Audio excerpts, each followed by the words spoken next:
Joseph Pilates, the father of Pilates, developed 7 basic principles, and these are principles that are applied not only in the studio but also applied in the big wide world. The first principle is concentration. That means a body movement will originate from the mind.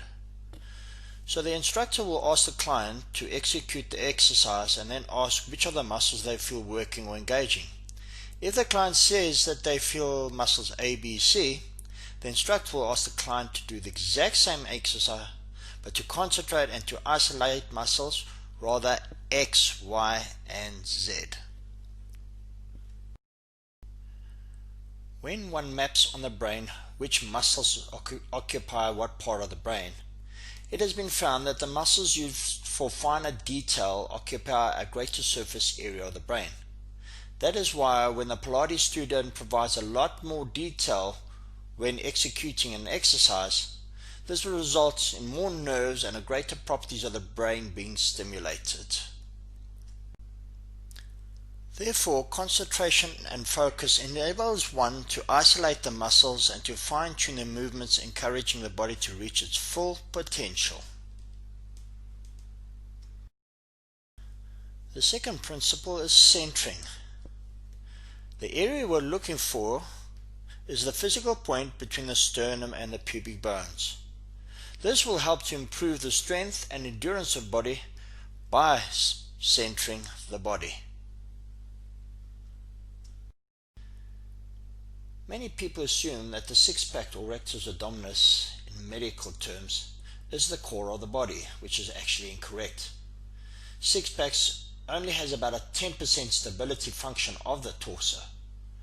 Rectus abdominis or six-pack's prime function is not of a stabilizing point of view, but that of a mobilizing effect of rolling the torso or the trunk forward.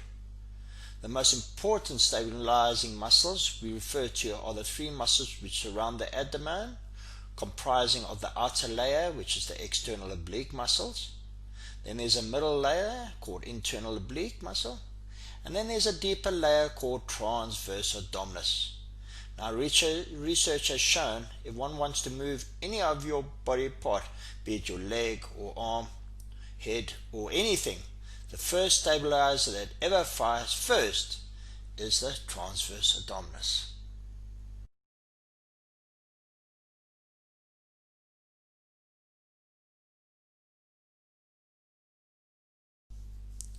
The third principle is control.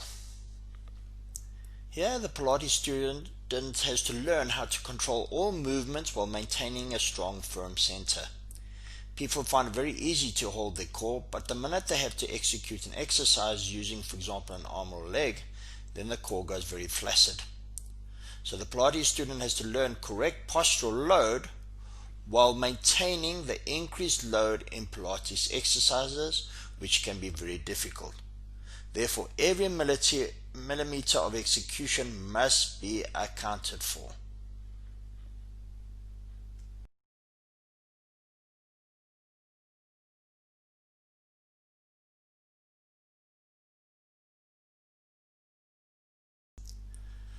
The fourth principle is precision.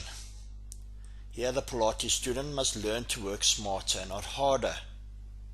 The integration of centering, control and coordination must be acquired.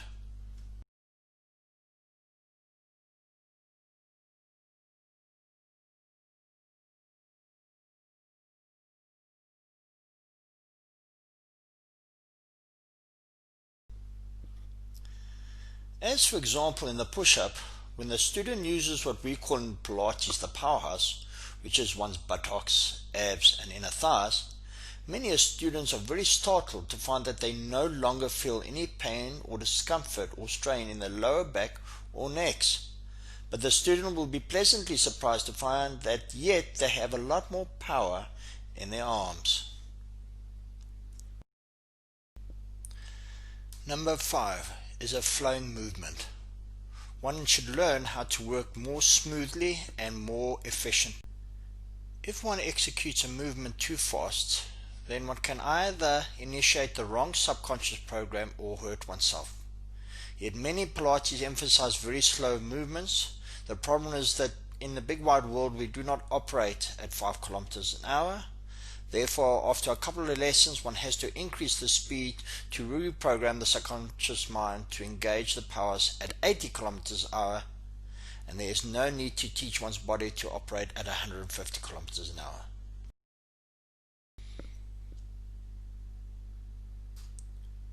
Pilates principle number 6, breathing.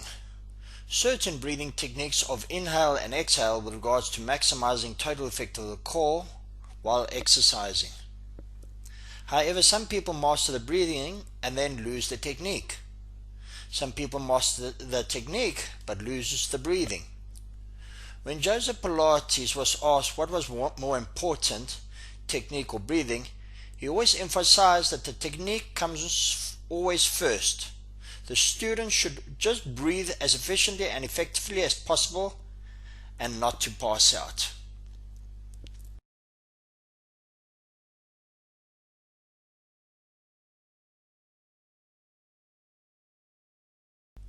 Mobilizers versus stabilizers. There are two sets of muscles in one's body called mobilizers and stabilizers. So for example, if one walks, be it towards one's car or in the mall or anywhere in the big wide world, the muscles that move the legs so that the student moves forward is called mobilizers. But unfortunately, due to poor learning techniques, when we as a human being began learning first how to walk when we were small, or due to the fact that after an injury of our group of muscles, the stabilizers of that injured group of muscles within 24 hours or less waste away, becoming dormant. So the mobilizing muscles or movers do then carry the job of moving a limb or body part as well as the job of the stabilizers, so they become overloaded and eventually may get injured themselves and delay the recovery process.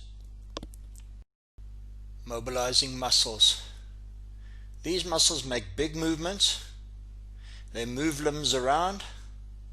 They lie superficially, that is, they lie close to the surface.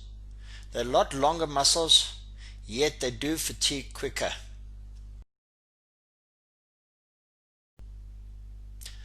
Stabilizing muscles, on the other hand, while bending the knee, other muscles, the stabilizers, prevent one from falling over.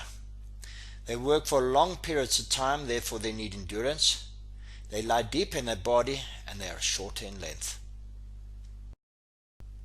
Now let's get on to the topic of normal and abnormal firing sequences.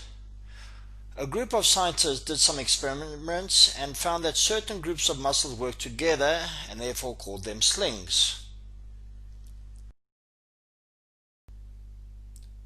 The first sling is that of the glute medius muscle of the one side, interacting as an opposition of the inner thigh muscle, also known as the adductor muscle of the thigh, on the opposite side of the body.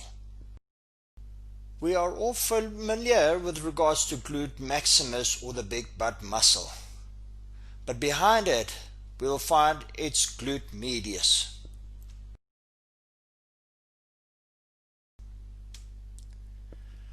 Do you see how the two forces indicated in red move from both gluteus medius of the one side all the way to the inner thigh muscle on the opposite side of the body, and where both forces meet and cross over at the sacrum?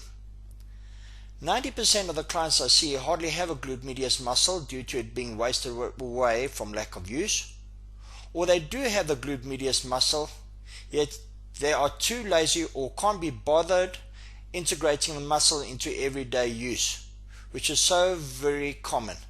That is why many Pilates students are ongoing visiting their chiropractors or physios for continual treatment. A wasted away or non-use glute medius muscle results in ITB or iliotibial band problems, which in turn causes problems of the knee, the back, and the common physiotherapist and chiropractic nightmare, the sacroiliac problems.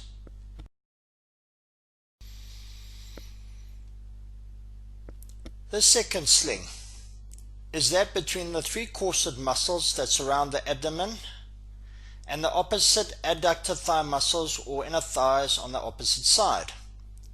The three layers of the coarser muscles comprise of the outer external oblique muscles as discussed above, the middle internal oblique muscles, and lastly the inner deep muscles called transverse abdominis. So do you see how the sling muscles, which start with the abdominal muscles on the one side, then cross over to make contact with the inner thighs or adductors on the opposite side? This crossover point of forces from the two sides cross over and meet at the pubic bone. And do you see how one can channel a lot of strain to bypass one's back and come through via the front of the body?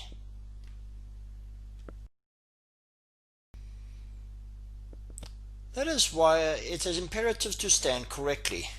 Never stand with the leg and hip out to the side like the guy on the right of the screen, but rather stand straight like the guy on the left. For example, whenever one finds oneself standing in a queue or having a conversation, it's almost like having a free Pilates lesson. The third sling. This is between the glute maximus and that muscle on the back of the chest called latissimus dorsi. When the glutes and lats are activated and hence toned up, on the one hand the toned gluteus will give a lot of sacroiliac support, while the toned latissimus dorsi will give a very strong spinal support. The fourth and last sling is more of a negative force. This is between that of the hamstrings or the muscles at the back of the legs and the rectus spinae muscles or muscles on the back. If the hamstrings become a predominant player, there must always be an opposition force to counteract the force which is taken up by the erector back muscles. Tight hamstrings are usually a consequence of our lifestyle. We found our legs are bent, making the hamstrings shorter and hence tighter due to, for example, driving in our cars, to and from work. Most of us find ourselves spending many hours behind a desk or machinery at work.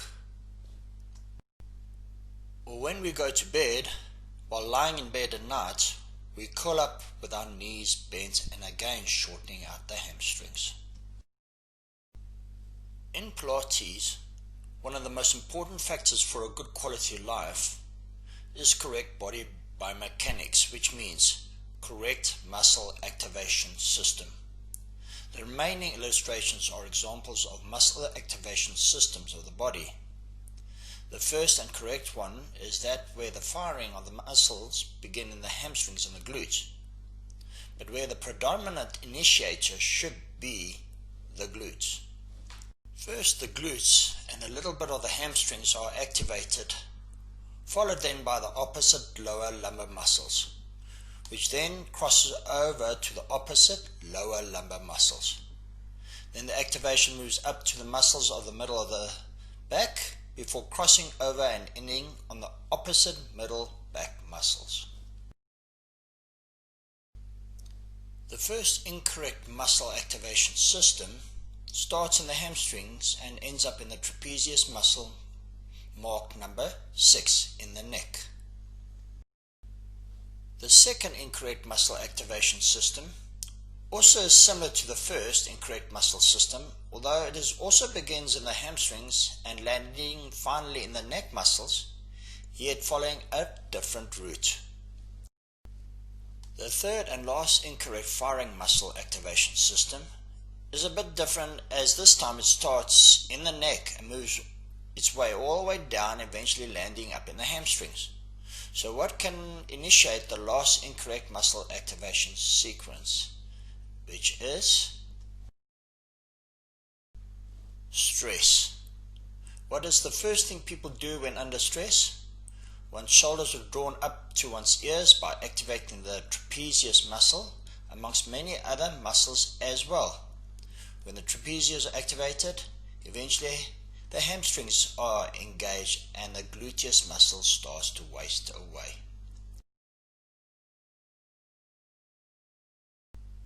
So in conclusion, the basis of the Pilates method is the art of contrology, a word coined up by Pilates himself. It is the conscious control of all muscular movements in the body. It is the correct utilization and application of the leverage principles afforded by the bones comprising the skeletal framework of the body, a complete knowledge of the mechanisms of the body, and a full understanding of the principles of equilibrium and gravity as applied.